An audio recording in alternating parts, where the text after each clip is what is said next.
আসসালামু আলাইকুম। কেমন আছেন আমার প্রিয় ভাইয়েরা?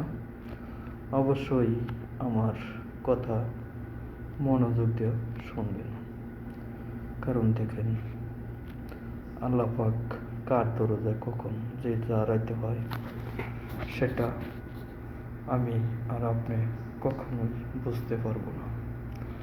কারণ আমি আপনাকে বলছিলাম অবশ্যই দেশ নায়ক তারেক জিয়ার সাথে একটা করে রিলেট করেন, আর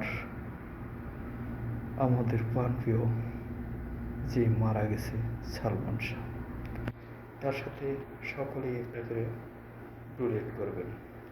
আমি তো আমার নিজের জন্য চাইতেছি না, অবশ্যই আপনারা যদি চান যে সালমান শাহের চির অমর হয়ে থাকতে 10 জনে 10টা রিলেট করলে সমস্যা নেই।